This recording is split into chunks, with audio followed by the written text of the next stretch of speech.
بسم الله الرحمن الرحيم السلام عليكم ورحمة الله وبركاته. موضوعنا ما أنت وحنا كسب سين هاي commerce أما business أما online business. جود هان موضوعنا وحنا كون فلانقين دونا سدحنا نقطب أو ومحي commerce سدو الشقيا commerce فايدوين كولي هاي commerce يسدو وقفض أتكو بلابي كرتو جناعسي commerce جود هان أفرتنا نقطب وحيابيه صار عيا كفلانقين دونا موضوعنا ما أنت balse haddii aad ku cusub tahay janalka fadlan subscribe leh oo like inoo saar muuqaalka si uu saaxiibo badan u gaaro aad baad u mahadsantihiin kusoo dhawaada mowduuceena maanta waxa uu ku saabsan yahay e-commerce marka aan af Soomaali ka dhigno waxa uu noqonayaa ganacsiga online-ka ah ama online business ku aad ayuu faa'iido badan u leeyahay sanadihii ugu dambeeyayna wadankeena waa uu ku soo badanayaa inkastoo Soomaalidu ay tahay dad gadaalka gaar ah oo waayaha marka barnaamij walba uu muddo socdo kadib ay ku soo baraarugaan hay'asha mowduucan aad ayuu muhiim ugu yahay dhalinyarada Soomaaliyeed ee doonaysa in ay abuurtaan ganacsi iyagu leeyihiin waxa sidoo kale faa'iidooyin u leeyahay kamid ah ganacsigan qarashka aad ku bilaabi karto waa qarash aad u yar oo tabartaada ayaa ku bilaabi kartaa sidoo kale adiga oo aan wax qarashaysan xitaa waxa ganacsigan uu ku ogolaanaya inaad bilaabi karto mowduucan ayaa guud ahaan si gudagali doona insha Allah soo dhawaada horta waxa la yiraahdo e-commerce iyo commerce marka aan kala qaadno waxa laga soo gaabay electronic ama waxa loo yaqaano internet mid daarabti ka soo gaabay waa electronic commerce waa ganacsi sidoo kale waxa loo yaqaanaa electronic commerce waa la dhihi karaa internet commerce waa la dhihi karaa ganacsiga online-ka ah reverse to sidoo kale waxa aan ku qeexaynaa oo aan dhihi karnaa the buying and selling of goods and services using the internet waa in aan soo iibsano waxna iibino badeeco iyo alaab annaga oo isticmaalayna internetka inaan waxna ka soo iibsano waxna aan ku iibino ayaa waxaa loo yaqaanaa commerce ama e-commerce waxyaabaha ku iibinayna wuxuu noqon karaa service waxa uu kala noqon karaa goods waxa dhigi kara waa badeeco la taaban karo ee mobile computer dhar iyo waxyaabaha la midka ee la taaban karo ee waxa loo yaqaan goods ama badeecooyin service waxa la yiraahdaa waxyaabaha la qabto sida internetka waxyaabaha macallimiinta koorsooyinka iskuulada laga bixiyo iyo waxyaabaha kale la midka aan la taaban karin laakiin faa'iido ku leh waxa loo yaqaanaa service marka waxa leenahay goods and service ayaa internetka lagu dhex bixin karaa iyadoo faa'iido laga sameeyo sidoo kale waxaan leenahay e-commerce waxaan leenahay waa trading of goods and service on the internet waa inaad ka ganacsataa badeeco iyo alaab adiga oo internetka ka dhex shaqaysanayo marka aan soo koobno macnihiisa guud wuxuu noqonayaa waa in aad badeeco aad leedahay adigu ama celis ah aad ku iibiso internetka ama koorsooyin ama adeeg kale oo u baahan la talin oo kaleeto inaad online ku bixiso ama aad dad ku tababarto online-ka ayaa waxaa loo yaqaanaa e-commerce waxaan rajaynayaa macnaha guud ee e-commerce inaan isla fahanay waayahay horta e-commerce goormuu bilowday yaa aasaasay ninkan la yiraahdo Michael Aldrich ayaa loo aqoonsaday inuu yahay the father of e-commerce ama aabaha e-commerce ama ganacsiga online-ka ah sanadkii 1979kii waa 80-yadii ayuu ikhtiraacay in uu sameeyo online shopping ama electronic shopping oo ah wax iibsiga online-ka ah sidoo kale ninkan waxa loo tixgeliyay inuu yahay aabaha hal abuuraha ganacsiga online-ka ah marka Michael Aldrich 1979kii waa uu ku guuleystay in barnaamijkaas uu sameeyo isagoo television iyo markaasi telefoon adeegsanaya ayuu wuxuu sameeyay transaction ganacsi ah marka ninkan ayaa loo aqoonsay inuu yahay aabaha e-commerce marka muhiimadda aan ka lahayn waxay tahay goormay soo bilaabatay in online wax lagu iibiyo waxa ay soo bilaabatay 1979kii ninkii ikhtiraacay ama aasaasayna wuxuu ahaa Michael Aldrich oo ah ninka idin muuqda waayahay marka wax la yiraahdo waxa jiro noocyo kala duwan ee uu leeyahay e-commerce ama ganacsiga online-ka ah ganacsiga online-ka faa'iido badan ayuu leeyahay oo waxa laga yaabaa in aad adiga online wax ka iibsatay ama mobile ka iibsatay ama computer ka iibsatay ama koorsooyin aad online ku dhigatay waxyaabahaas oo dhan waa online business marka noocyo kala duwan ayuu leeyahay noocyadiisa ayaan fiirinayna marka waxaan leenahay what are the types of e-commerce waa maxay saddexda nooc ee e-commerce-ga uu leeyahay there are three main types of e-commerce saddex nooc oo waaweyn oo e-commerce ayaa jira mid afraadna waa lagu daraa oo waan sheegi doonaa balse saddexda ugu waaweyn ee inta badan la isticmaalo ayaa ah saddexda nooc ee e-commerce-ga midka koowaad ama nooca koowaad ee ganacsiga online-ka ah waxaa loo yaqaanaa business to business business to business waxaa loo soo gaabiyaa B2B ganacsigaygu waa B2B haddii lagu yidhaahdo business to business waaye ganacsi kale xiriir la leh waaye ama ganacsi wax ka iibiya tusaale ahaan shirkadda hormuud waxay wax ka iibisaa shirkadda somtel ama somnet midaa doonto dheh laba shirkadood marka ay wax kala iibsanayaan ayaa waxaa loo yaqaanaa business to business ganacsi inuu ganacsi wax ka iibiyo ganacsi kalena uu iibsado taasi waxaa loo yaqaanaa business to business oo weliba online ah waayahay waxaa ka mid ah shirkadda loo yaqaano Shopify waa company weyn oo adeegsado online-ka ama e-commerce-ga wuxuuna wax ka iibiyaa shirkadaha yaryar ee iyagu sameeya iibka online-ka ah wuxuuna ka iibiyaa badeeco markaasi isaga uu hayo transactionka dhex marana waxaa loo yaqaanaa markaasi B2B ama business to business nooca labaad ee ganacsiga e-commerce-ga waxaa loo yaqaanaa B2C ama business to consumer waa ganacsiga caadiga aan aqaano oo dhex mara ganacsadaha iyo ama shirkad iyo shakhsiga isticmaalaya waa business to consumer isticmaale iyo ganacsade ayuu dhex marayaa ganacsigani inta badan waa ganacsiyada caadiga aan aqaano marka aan online wax ka iibsano shirkadda Alibaba ama Amazon ama shirkad kale online wax ku iibisa Soomar iyo wadankeena waxa ka shaqeyn hadda kuwa ugu caansan waxa kamid ah shirkadda la yiraahdo Sami online aan wax ka iibsano waxa loo yaqaanaa business to consumer ganacsi ayaa wax ka iibsatay waxaana iibsaday consumer waxaana loo soo gaabiyaa B2C adigu haddii aad dhalinyaro tahay waad awoodaa inaad bilowdo mid ka mid ah ganacsiyadani oo dhan ee online-ka wax lagu iibiyo fadlan la soco muuqaalka gabagabadiisa waayahay sidoo kaleeto waxaa jira nooca saddexaad ee ganacsiga online-ka waxaa loo yaqaanaa C2C ama consumer to consumer ganacsada kuma jira halkan waxaa ku jira oo keliya dadkii caadiga ah ee isticmaalayaasha ayaa wax iska iibinaya tusaale ahaan mobile ayaa haysataa mobilekaada muddo ayaa isticmaalaysa waxaad rabtaa inaad iska iibiso pagekaada facebooka ama websitekaada ayaa gelinaysa waana laga iibsanaya iibkaasi marka uu dhaco waxaa loo yaqaanaa C2C ama consumer to consumer websiteka ugu caansan ee C2C sameeyana waxaa loo yaqaanaa eBay shirkadda la yiraahdo eBay waxa aad ku iibin kartaa badeeco adiga aad leedahay computer mobile dhar iyo waxyaabaha aad haysato waxaad awoodaa inaad iibiso adiga oo gurigaada iyo goobtaada ganacsi dhex jooga ganacsiga saddexaad waxaa loo yaqaanaa B2C midka afraad ee aan halkan inooga muuqan isaguna waa mid ka mid ah ganacsi jira waxaana loo yaqaanaa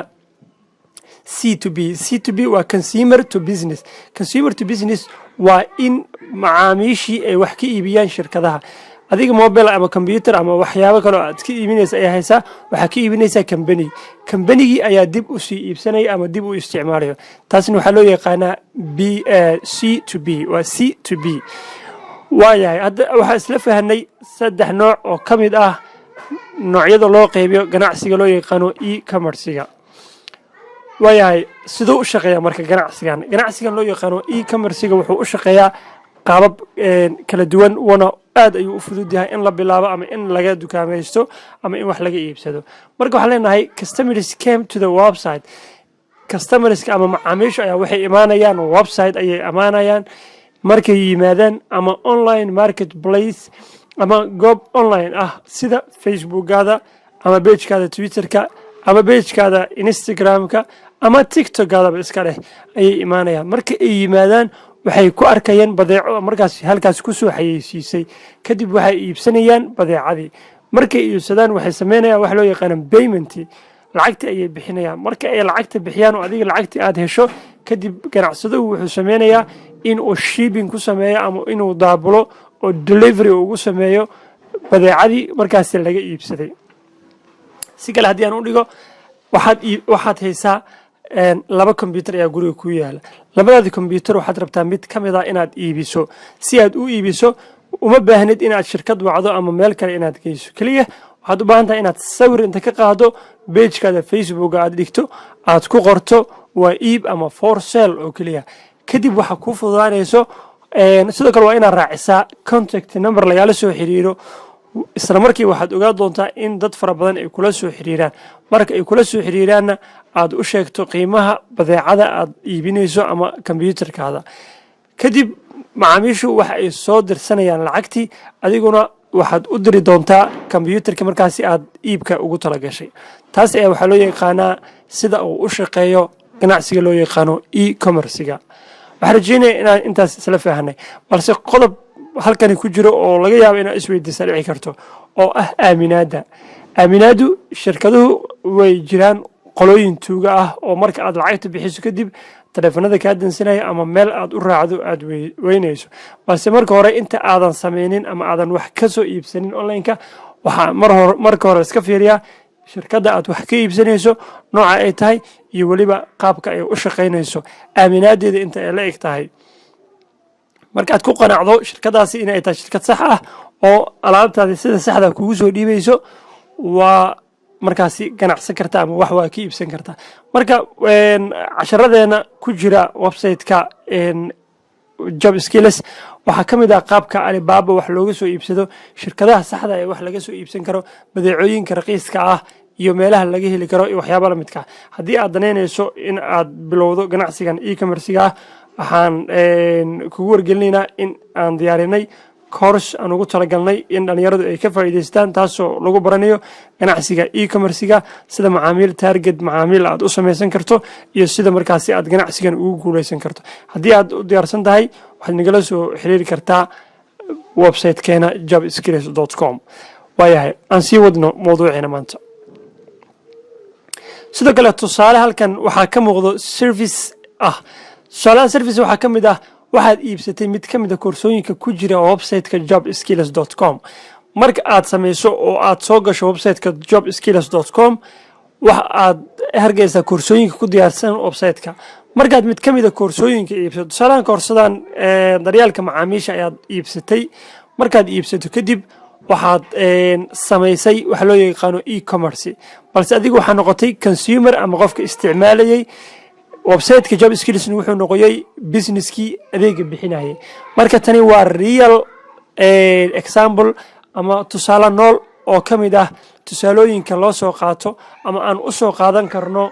ganacsiga loo yaqaano e-commerce sidoo kale haddii aad booqato website kaleeto oo badeeco lagu iibiyo oo aad computer ama mobile ama shay kale aad ka dhaxisho ee aad dalbato ee badeecadaada lagu soo dhiibo markaas lacagta aad bixiso iyaduna waxaad samaysay tusaale kale oo loo yaqaano e-commerce service ah ama product ah waayahay haddaba maxay tahay faa'iidooyinka ku jirto in aad bilowdo ganacsiga e-commerce-ga ah waxaa laga yaabaa inaad haysato dhaqaale yar $2,000 ama $200 ama wax la eg $100 ama wax ka yar ganacsiyada caadiga marka aad bilaabayso waxa laga baahan yahay inaad kireyso goob ama xarun aad wax ku iibiso baqaar dukaan waxaad rabto sidoo kale waxa u baahan tahay kiradii bil walba inaad bixiso koronto biyo shaqaale mushaarkooda haddii aad shaqaale leedahay ama adiga transportation aad samayso ama baawraaci waxyaabo badan uu ka baxo balse ganacsigan e-commerce-ga marka aad bilowdayso ama aad bilowdo ma jirto wax expense ama qarashaad kugu socon doono oo markaasi ku bilaabanayo marka laga reebo isticmaalkaada balse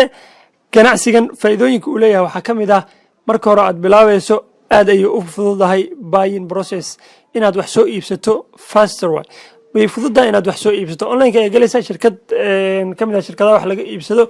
ama offline ayaa ku soo iibsanaysa adiga ayaa online ku iibinaya marka inaad wax soo iibsato processkaas aad ayuu u fudud yahay ama aad ayuu u xawaaro badan yahay sidoo kale store-ka marka halka aad ku kaydinayso ama inaad abuurto product iyaduna aad ayay u fududahay marka aad badeeco samayso ama badeecada soo iibsato halka aad ku kaydin lahayd qaabka aad macaamiishaada u tusi lahayd iyaduna aad ayay u fududahay oo waa mid ka mid a faa'iidooyinka uu leeyahay wax loo yaqaano e-commerce-ga sidoo kale faa'iidada ugu weyn ee e-commerce-ga uu leeyahay waxaa ka mid ah cost reduction wax cost ah ama qiimo kugu socdo ma lahan sidoo kaleeto qiimihii kaa bixi jiray dhana hoos ayay u dhacayaan sababtoo ah kire ma kugu socoto, koronto ma kugu socoto, biyo ma kugu socoto, mishaar ma kugu socdo. waxyaabahaasi oo dhan waxaa kuu baajinaya ganacsiga loo yaqaano e-commerce. sidaas darteed faa'iidooyin badan ayuu leeyahay. sidoo kale avoidable advertising and marketing, sidoo kale ganacsigan e-commerce faa'iidooyinka ugu waaweyn uu leeyahay waxaa ka mid ah xayeysiimaha iyo suuqgeyntiisu waa mid la heli karo, aad ayay u fududahay. oo dadka marka aad online wax ku iibinayso waxaa awoodaa in aad wax ka iibiso kumanaan ama boqolaal kun oo qof oo kala jooga dunida dacaladeeda, Yurub, Maraykan, adiga oo jooga tuulo Soomaaliya ka mid ah ayaa iibin kartaa. sidoo kale flexibility of customers, macaamiisha sidoo kale isbebedelada macaamiisha hadba waxyaabaha ay jecel yihiin ama dhinaca macaamiisha aadaan ayaa la aadi kartaa, maadaama adigu aysan baqaaro badan ku buuxin oo waxa shayga macaamilka markaas uu u baahan yahay kaliya ayaa soo iibin kartaa, waana ka iibin kartaa. marka taas waxay tahay mid ka mid ah faa'iidooyinka uu leeyahay e-commerce. sidoo kale faa'iidooyinka uu leeyahay e-commerce waxaa ka mid ah no reach limitations, ma jiro wax ku celinayo ama xuduud aan leedahay. adiga oo joogo Soomaaliya, magaalo ka mid ah ama tuulo ka mid ah ama gobol ka mid ah Soomaaliya ayaa adduunka oo dhan ka shaqaysan kartaa. Maraykan, Yurub,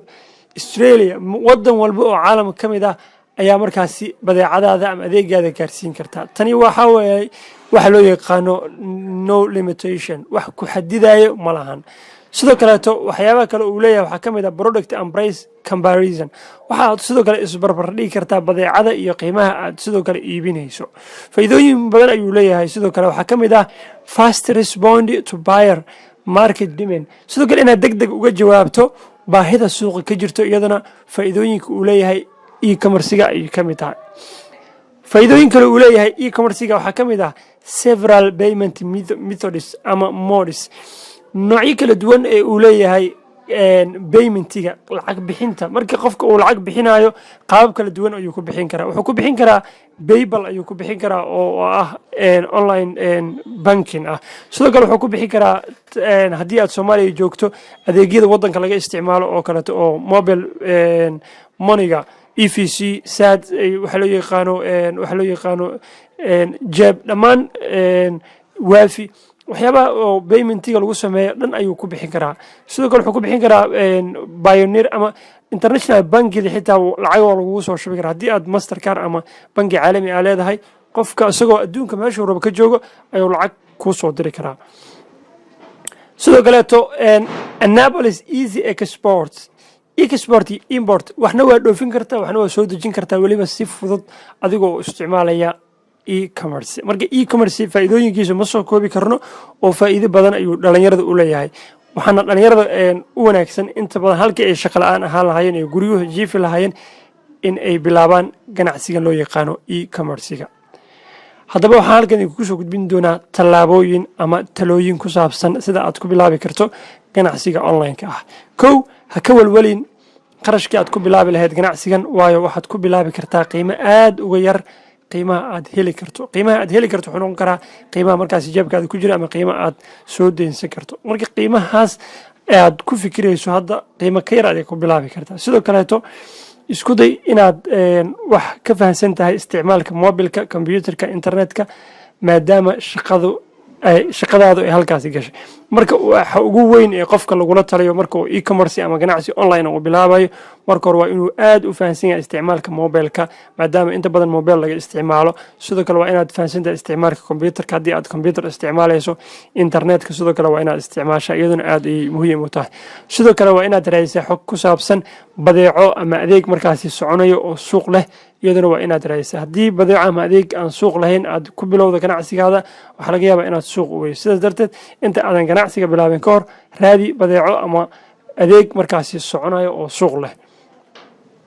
qodobka afraad aan kula talin dhalinyaradu waxay tahay inaad isku daydo inaad barato isticmaalka social media sida email diridda, maadaama email la dirayo haddii aad badeeco iyo wax dalbanayso. sidoo kaleeto inaad barato isticmaalka Facebooka,